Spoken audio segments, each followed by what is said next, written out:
La parole est à Madame Maude Olivier. Merci, Monsieur le Président.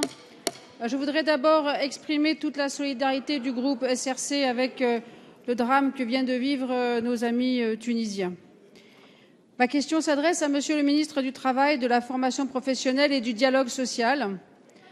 Monsieur le ministre, l'Union européenne peut être un espace de développement économique et d'intensification des échanges pour développer la croissance et l'emploi. Mais notre combat pour l'emploi doit aussi passer par la lutte contre la fraude et les détachements illégaux. Aussi, le gouvernement français s'est battu et a obtenu que l'Union européenne mette des moyens afin de lutter contre le détachement illégal de travailleurs, notamment dans les secteurs du bâtiment et des transports.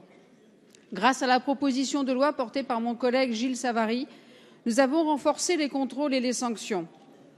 De plus, le projet de loi pour la croissance et l'activité impose aux transporteurs routiers étrangers qui effectuent des opérations de cabotage les mêmes règles sociales et le SMIC pour mettre fin à la concurrence déloyale. Les transporteurs étrangers qui font travailler en France des conducteurs sans fournir l'attestation requise pourront donc être poursuivis pour leur travail illégal et les contrôles seront renforcés. La CGT Transport et les organisations professionnelles ont salué cette avancée révolutionnaire. L'Europe est une chance et doit le rester. C'est pourquoi nous devons encadrer certaines pratiques pour que le travail en France reste protégé par des règles claires. Monsieur le ministre, pouvez-vous nous dire quelles actions le gouvernement, en coordination avec l'Union européenne, continue de mener pour mettre fin à la concurrence déloyale et pour protéger les emplois en France? Merci, Monsieur le ministre. La parole est à Monsieur François Rebsamen, ministre du Travail, de l'Emploi, de la formation professionnelle et du dialogue social. Merci, Monsieur le Président, Mesdames, Messieurs les députés, Madame la députée Maude Olivier. Vous connaissez la détermination du gouvernement à lutter contre les pratiques abusives en matière de détachement de salariés, de lutte contre le travail illégal.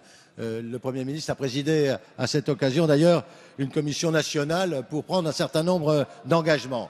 Ces engagements se sont traduits puisque le gouvernement a déposé un amendement qui a été adopté par l'Assemblée dans le secteur des transports pour lutter contre le cabotage avec l'extension de la directive européenne. Et puis, votre groupe, Madame la députée, s'est fortement engagé derrière le député Gilles Savary qui a fait adopter, et je l'avais moi-même défendu, une proposition de loi en la matière. À cet égard, je voudrais indiquer que le décret de cette proposition de loi qui a été adoptée sortira début avril. Il est actuellement à l'examen au Conseil d'État. Mais par ailleurs, plusieurs mesures ont été prises. L'augmentation sensible de l'amende administrative qui a été portée à 500 000 €. La responsabilité que nous voulons avoir du donneur d'ordre vis-à-vis des sous-traitants. La possibilité, je l'ai évoqué ce matin avec les préfets, de suspendre, vous m'entendez bien, de suspendre une prestation de service international dès lors que la fraude est avérée. Et puis, j'ai pris une décision qui a été validée et qui est dans le texte, c'est l'extension que vous n'aviez pas prise et vous auriez dû la prendre, qui est l'extension de la carte d'identité professionnelle réclamée par le secteur du bâtiment depuis plus de 10 ans.